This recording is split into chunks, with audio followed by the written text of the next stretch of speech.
नमस्कार। आज की चर्चा का विषय है मानसिक सफाई। जैसे घर रोज थोड़ा गंदा होता है, सफाई मांगता है ना? हाँ, बिल्कुल। वैसे ही हमारा मन भी, मतलब दिन भर की भाग दौड़, सोशल मीडिया, काम का दबाव, लोगों की बातें, हम्म। ये सब कहीं ना कहीं दिमाग में जमा होता जाता है, जिसे कहते हैं मेंटल क्लटर। हाँ, और ये सिर्फ एक एहसास भर नहीं है।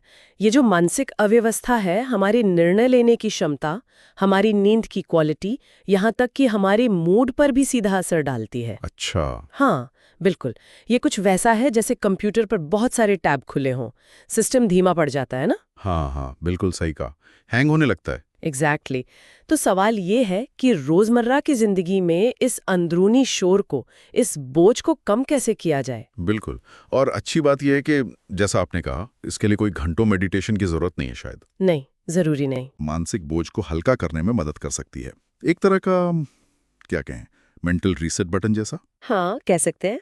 एक छोटा सा ब्रेक। चलिए देखते हैं ये काम कैसे करता है। तो पहले समस्या को थोड़ा और समझ लेते हैं।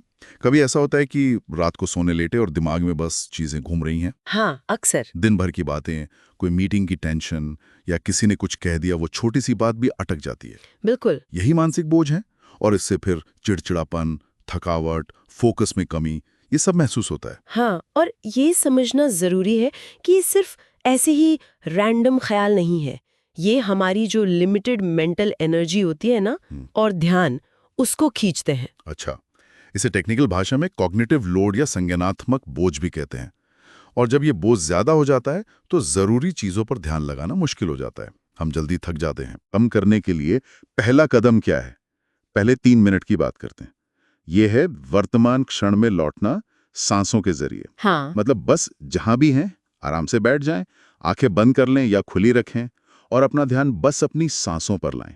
कैसे सांस अंदर आ रही है, कैसे बाहर जा रही है। इसका असर ना तुरंत महसूस होता है। सांसों पर जैसे ही आप ध्यान लगाते हैं, दिमाग जो अक्सर या तो गुजरे कल में या आने वाले कल की चिंताओं में रहता है, हाँ। वो वर्तमान में आ जाता है, टिक जाता है। इसे ग्राउंडिंग तकनीक भी कहते हैं। ग्राउंडिंग। हाँ। अच्छा। और दिलचस्प बात यह है कि रोज कुछ मिनट भी ऐसा करने से न सिर्फ फौरी तौर पे शांति मिलती है, बल्कि लंबे समय में स्ट्रेस के प्रति हमारी सहनशीलता भी बढ़ती है। ये मसल्स की तरह है, जिसे आप रोज थोड़ा ट्रेन कर रहे हैं। ये अच्छी बात कही आपने। तो ये हुआ पहला स्टेप। अब दूसरा कदम, अगले 4 मिनट के लिए, ये है विचारों का मंथन और निकास। हाँ, ब्रेन डंप। हाँ, ब्रेन डंप। एक कागज और पेन लें और अगले कुछ मिनटों तक दिमाग में जो भी चल रहा है, कोई अधूरी लिस्ट, कोई चिंता, कोई गुस्सा, कोई रैंडम विचार, कुछ भी बिना सोचे समझे बस लिखते जाएं। व्याकरण, सुंदरता, क्रम, किसी चीज की परवाह नहीं करनी। बिल्कुल नहीं। और यहाँ लिखने का जो काम है ना, वो साइकोलॉजिकली बहुत पावरफुल है। अच्छा, कैसे? देखिए, विचारों को सिर्फ सोचना और उन्हें लिखना, इसमें बहुत फर्क है। लिखने से वो जो अमूर्त सी चिंताएं होती है ना, वो एक मूर्त रूप ले लेती हैं, दिमाग से बाहर आ जाती हैं। रिसर्च भी बताती है कि सोने से पहले अगर चिंताओं को लिख लिया जाए तो नींद की क्वालिटी बेहतर हो सकती है। अरे वाह। क्योंकि फिर दिमाग रात भर उन पर अटकता नहीं है, और वो जो कागज है उसे बाद में फाड़ देना या फेंक देना, ये एक सिंबॉलिक एक्शन है। हाँ। जो उन विचारों को जाने देने में मदद करता है। एक हल्कापन महसूस होता है। सही कहा। एक क्लोजर मिलता है शायद। हाँ, कह सकते हैं। बिल्कुल। तो दिमाग थोड़ा खाली हुआ। अब तीसरा और आखिरी कदम, अंतिम 3 मिनट, ये है सकारात्मकता की ओर मोड़ना, कृतज्ञता और पुष्टि। जी। अब शांति से बैठकर 3 ऐसी छोटी या बड़ी चीजों के बारे में सोचें या लिखें जिनके लिए आप वाकई में आभारी हैं, शुक्रगुजार हैं। शायद अच्छी सेहत हो, सुबह की चाय का स्वाद, किसी अपने का साथ, या बस ये एहसास कि आप सुरक्षित हैं। हाँ, और कृतज्ञता यानी ग्रैटिट्यूड की प्रैक्टिस सिर्फ अच्छा महसूस करने के लिए नहीं है। ये एक्टिवली हमारे दिमाग को ट्रेन करती है कि वो पॉजिटिव चीजों पर ध्यान दे। जी। इसे पॉजिटिव रीफ्रेमिंग कहते हैं। अच्छा, पॉजिटिव रीफ्रेमिंग। जी। और इसके बाद एक छोटी सी सकारात्मक पुष्टि या एफर्मेशन चुनें जो आपके लिए मायने रखती हो, जैसे मैं शांत हूं या मैं आज अपना बेस्ट करूंगी। इसे धीरे धीरे मन में दोहराएं। बस ये ध्यान रखना जरूरी है कि जो एफर्मेशन हो वो यथार्थवादी हो, रियलिस्टिक हो और आपके लिए विश्वसनीय हो। बिल्कुल।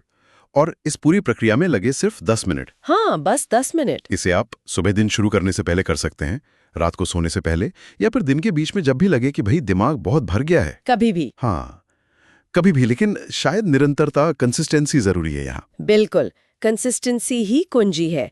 रोजाना थोड़ा थोड़ा करने से ही बड़ा फर्क नजर आता है, और इसी से मानसिक लचीलापन, जिसे रेजिलियंस कहते हैं, वो बनता है। रेजिलियंस? हाँ, मतलब जीवन की जो चुनौतियां आती हैं उनका बेहतर ढंग से सामना करने की क्षमता। तो ये एक छोटा सा इन्वेस्टमेंट है जिसका रिटर्न काफी बड़ा है। बेहतर फोकस, शांत मन और इमोशनल स्टेबिलिटी। सही कहा। तो अगर संक्षेप में देखें तो ये 10 मिनट की मानसिक सफाई की दिनचर्या के 3 हिस्से हो गए। जी। पहला, सांसों पर ध्यान केंद्रित करके वर्तमान में आना। हाँ, दूसरा, विचारों को कागज पर उतारकर दिमाग हल्का करना। बिल्कुल। और तीसरा, कृतज्ञता और सकारात्मक पुष्टि से सोच को एक पॉजिटिव दिशा देना। बिल्कुल सही। ये तकनीक सुनने में बहुत सरल लगती है, लेकिन इसका नियमित अभ्यास हमारे मानसिक स्वास्थ्य की नींव को सचमुच मजबूत कर सकता है। और यहाँ मैं एक सवाल सोचने के लिए छोड़ना चाहूंगी। क्या रोजाना इस तरह की छोटी सी जानबूझकर की गई मानसिक सफाई हमें भविष्य में आने वाले बड़े भावनात्मक तूफानों या मेंटल स्ट्रेस के लिए ज्यादा मजबूत और तैयार बना सकती है? बहुत गहरा सवाल है, इस पर जरूर सोचना चाहिए।